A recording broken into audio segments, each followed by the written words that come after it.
Hello and welcome to our broadcast. I'm Julie Musial with Musial Consulting Group. And today I want to introduce to you two women who are in the digital marketing services realm.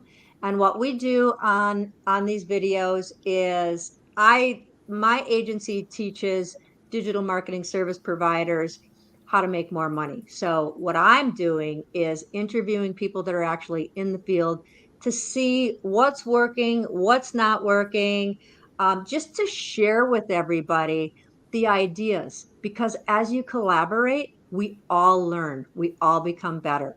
So I have Irene, and I'm hoping I'm pronouncing this correct, Irene Panchuk and Ella Ray.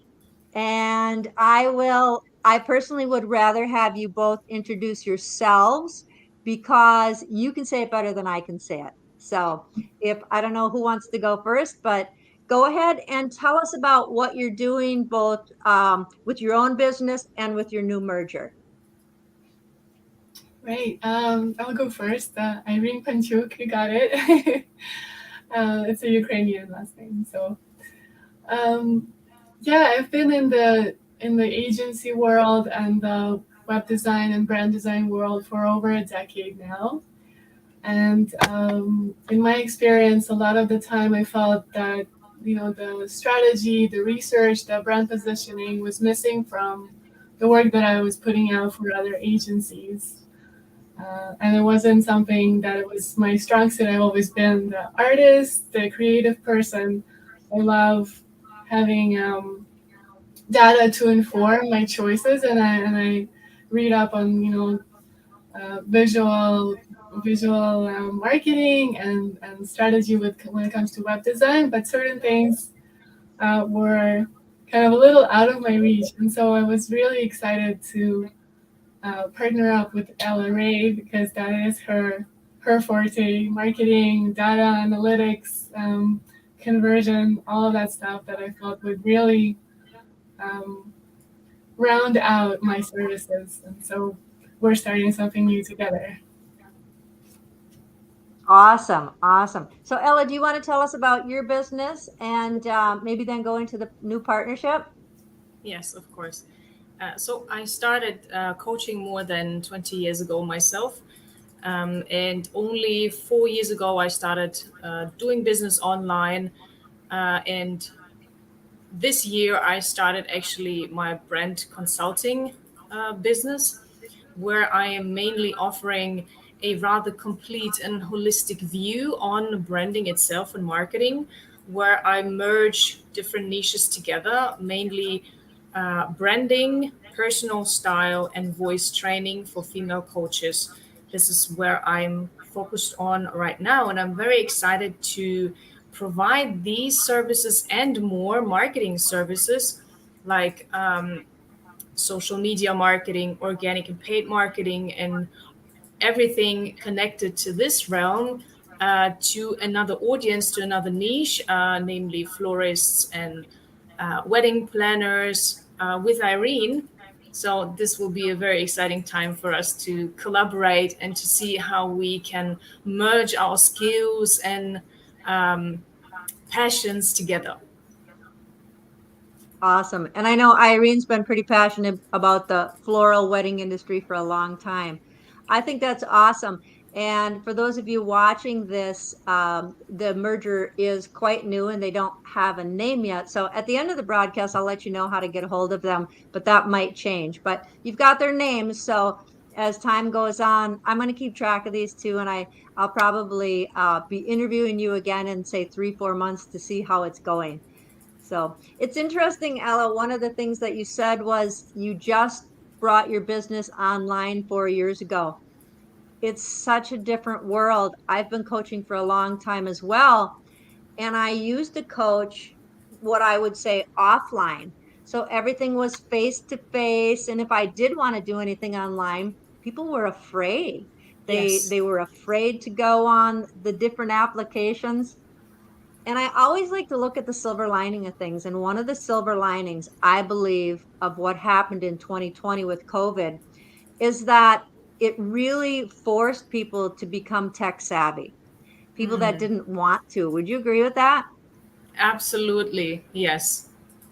That definitely happened. For me personally, it started earlier as I kind of felt 4 years ago that this shift will happen without, of course, knowing anything about COVID. But my feeling was also due to my personal life and family life and the needs that I had with my family, that everything will be digital. Everything will take place on the internet. There were enough like proofs and little hindsights, if you will, in the world and in the news where people could already feel this is shifting towards the online world. Yes, I definitely agree with that. Absolutely. I have a love-hate with the online world. The Mm, online love that I have is I love what it's done for us. I mean, yeah. you're in Europe, Irene is in Canada, and I'm in the United States. How cool is that? All Yeah. three of us are talking online, and we're in three different countries. And 10 years ago, you couldn't have done that. So it's just that is my love. My own business that I started 14 years ago in coaching consulting was all face to face. It was very time consuming. And one of the things you brought up was your family. In coaching consulting, it can be very time consuming. If everything is face to face, you've got the travel time, you've got the setup. Mm, If you're doing, say, VIP days, it can be very, very time consuming. I remember at the time I was working 80 hours a week, which yeah. is why I decided to take it online because now I can coach anybody in the world as long as they speak English because it's the only language I speak. Yeah. And and I don't have the travel time. It cuts down that time. My hate for the digital world is that while it has brought us all together, it has also separated us. Where I see people on their phones constantly, Mm, it's become such a digital world where it's almost like the art of conversation has been lost. I do Would you? feel that, yes. It is a new type of challenge for human beings to kind of find a way to preserve that very honorable and magical time when you actually talk to a real person face to face. People have to capture and keep that as a holy something in their daily lives. Otherwise, we will see, and we already do see that, like a really big spike in depression and negative health effects of being online, being not connected to real human beings. I agree with that. Absolutely. And, we are human beings. And as human beings, there's something to be said for touch. And yes, you can be with people all day long online, but you can't see their eyes and you can't, it's much harder to get that warmth across a screen than it is Yeah. face to face. I love meeting people face to face if I can, because I am a people person. And Mm. that's a big part of what I don't like about the online world is we've really lost that. It's a lost art, and I don't think it's coming back. The world is just going more online and more online.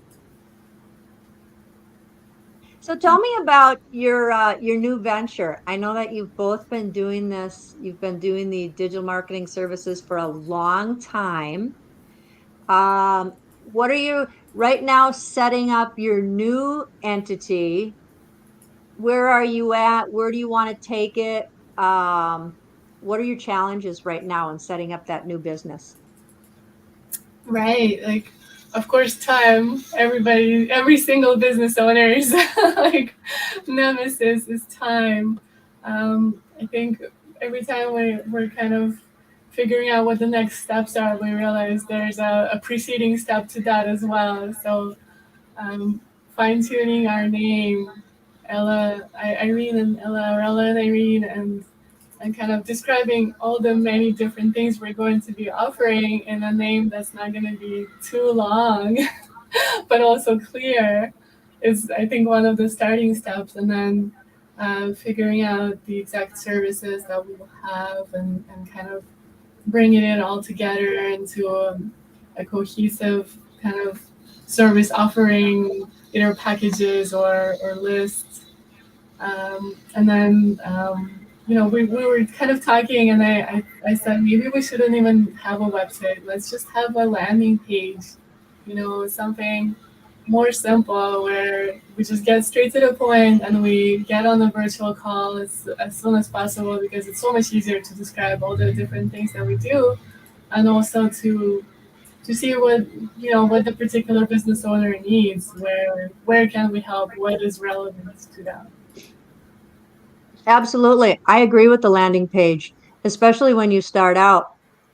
You don't necessarily have to have a website when you start out. A landing page would be great because when people have too many choices or they have too many pages to go to, they can get lost in a website.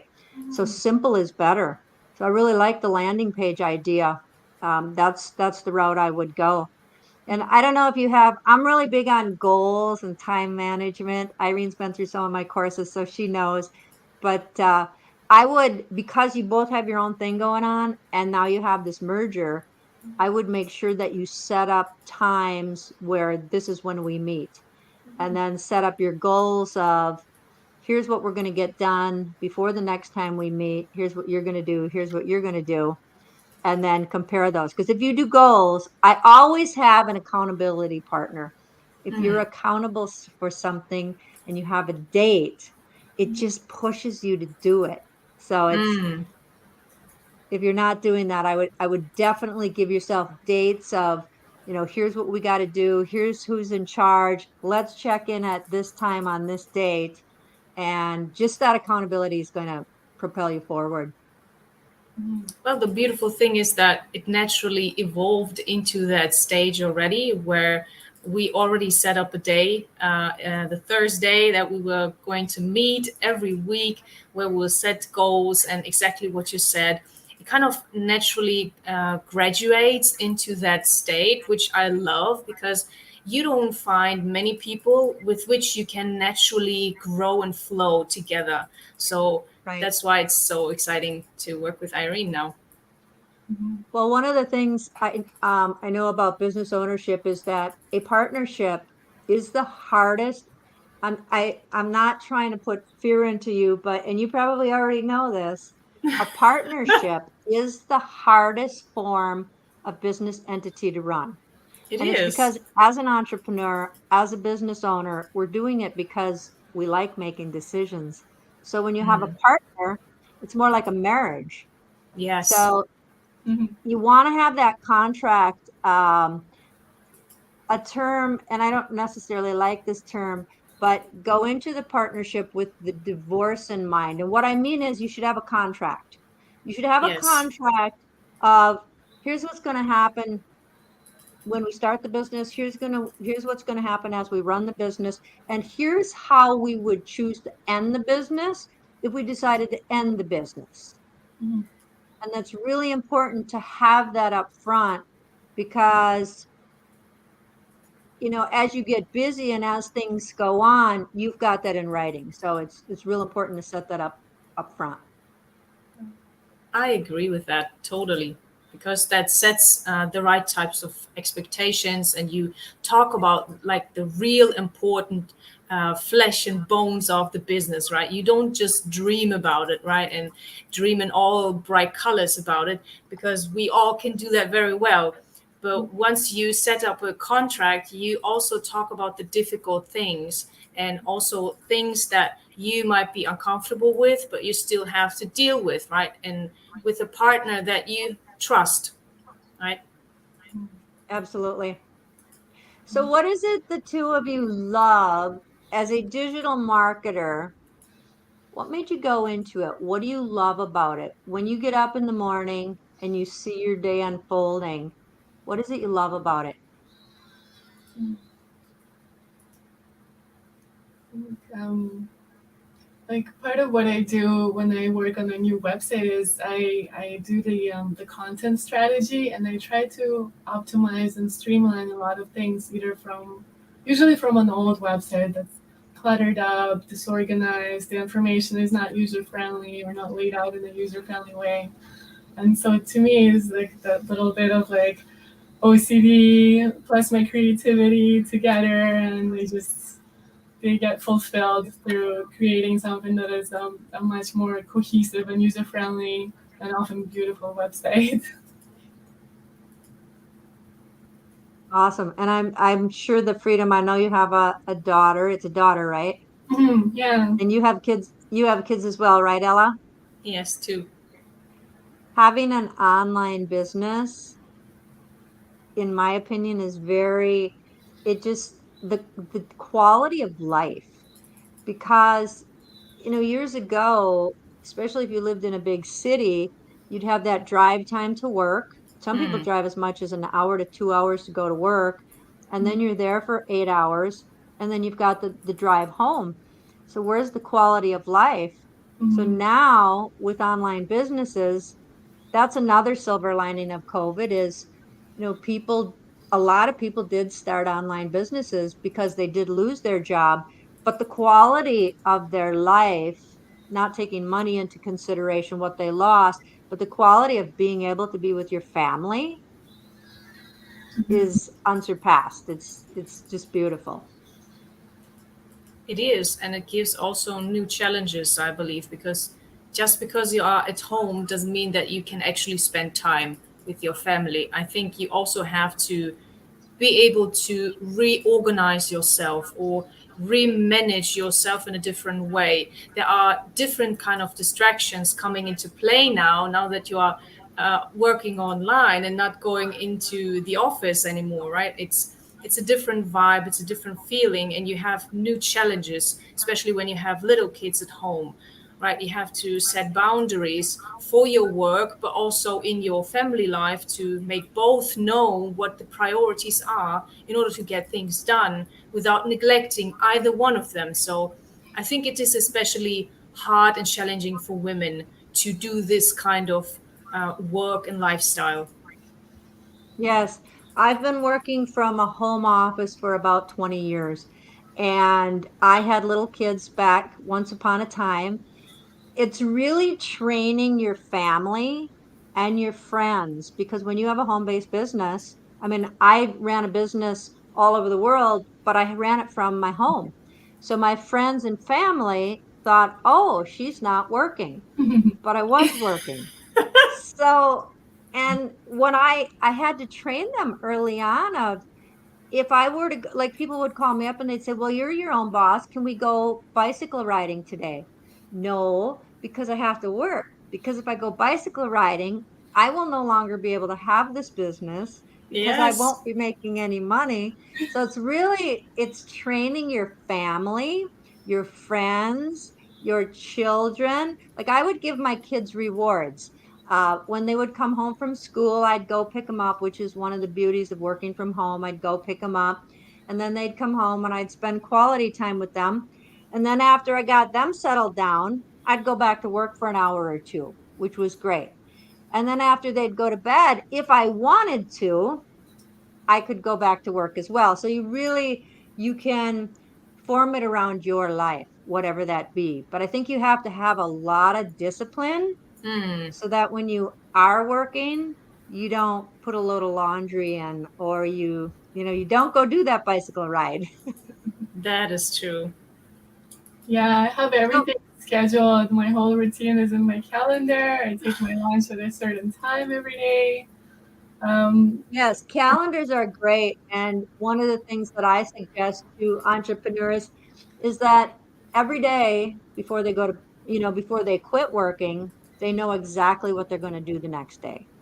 Because if they don't know what they're going to do the next day, you can waste 2, 3, 4 hours the next day figuring out what you're going to do that day. And before you know it, the day is gone.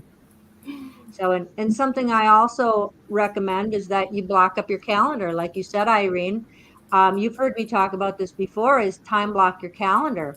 Put 3 different time blocks on your calendar between 45 minutes and an hour. There's been numerous studies that are focused, a lot of people only 20 minutes. So whatever works for you, put those time blocks on your calendar, turn all distractions off during these time blocks. And what you want to put in these time blocks are the three things you want to get done that day. And the first one you want to start with is the one that you want to do the least. So whichever one you're dreading, that's the one you want to start with so that you get it out of the way. Because our subconscious mind can, if we don't do it right away, our subconscious mind will take us out and it'll say, "We don't really want to do that. You don't really want to do that." So time block it in anywhere between 20 minutes and an hour, but no more than an hour. You need to get up, you need to get away so that your creative juices come back. Because after an hour, your creative juices, especially in the digital marketing services, it's really diminished. It's the law of diminishing returns. So put those time blocks on your calendar. If I had to ask you, as a digital service provider, providing the services that you provide, what do you think are some of the top things that, like, if someone was going to get in this type of business, um, graphic design, website development, coaching, the types of things that you do, what advice would you give them? I think, as we mentioned before, choosing a niche that they feel comfortable with, that they, that it's usually people they get along with, or they understand the business, or they have some small experience with the business would be ideal. Someone that they don't mind working with regularly. I love that. I would totally agree. Totally. Because I'm a master certified coach and I can coach all entrepreneurs and business owners. But I recently niched down to digital marketing service providers. And the reason I did that is because I am also a digital strategist. I ran a marketing company worldwide for about 10 years. I love that business. Do I want to be in that business? No. Do I understand their pain points? Absolutely, because I had them for 10 years.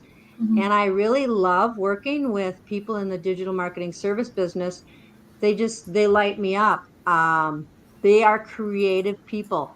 So like what you said about the niche, if you think about your business, and I hear this all the time, people say, well, I can help everybody. Yes, you can, but you want to niche it down because what really lights you up? What are you really passionate about? And when you write your marketing copy, you want to be speaking directly to that person. I heard a statistic that we are introduced to 60,000 messages per day. So think about that, 60,000 messages. Good grief. So you want to really target your message to who you're speaking to so that, because they're going to give you about 6 seconds. If they look at your landing page and they're lost, they're gone. 6 seconds, they're gone. But if you speak directly to their pain point, they will read on. And that is the reason you want to niche, the twofold reason you want to niche down. Well, I think So also oh, go ahead.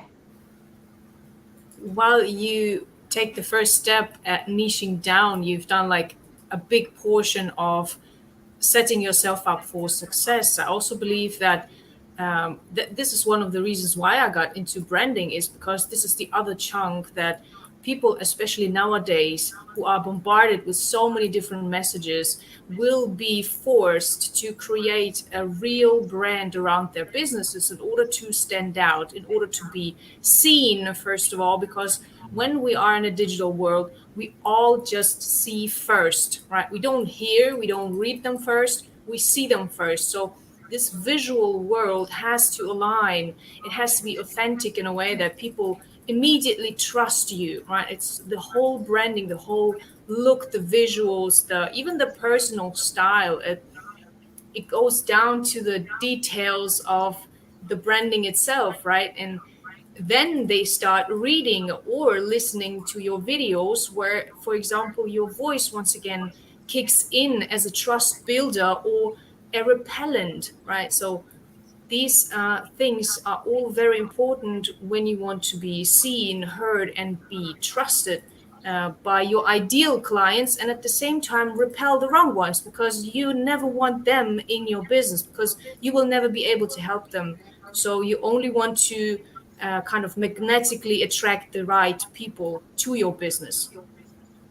Absolutely. I totally agree with that. I just heard another statistic that since 2020, when COVID hit, at least this is in the United States, the amount of female business owners has increased by 28%. Mm. That's huge.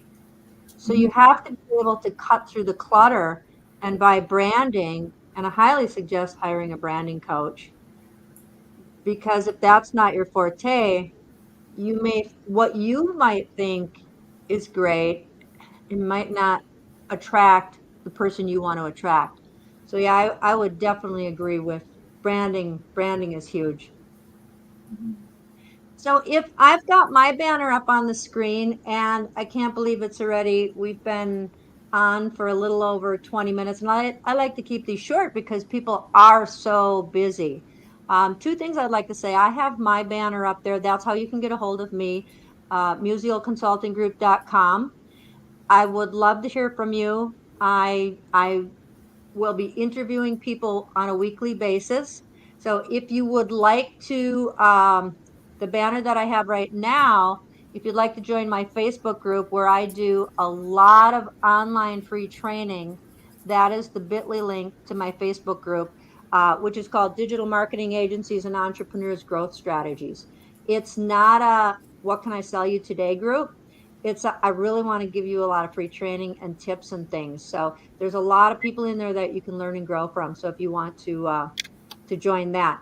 The other thing for your business, what I'm going to show is if you want to get a hold of either Irene or Ella, I have their contact information. They're so new with their new venture that they don't have a name because they're working on their branding, which I think is really smart. But if you want to get a hold of either one of them, that's on the screen right now. In parting, Irene and Ella, would you like to say anything else about how people could get a hold of you or what type of services they would want to get a hold of you for?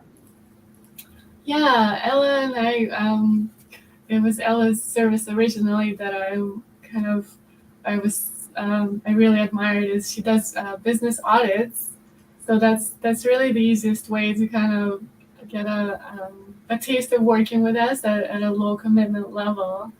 Ella can talk more about it. Yes, Okay.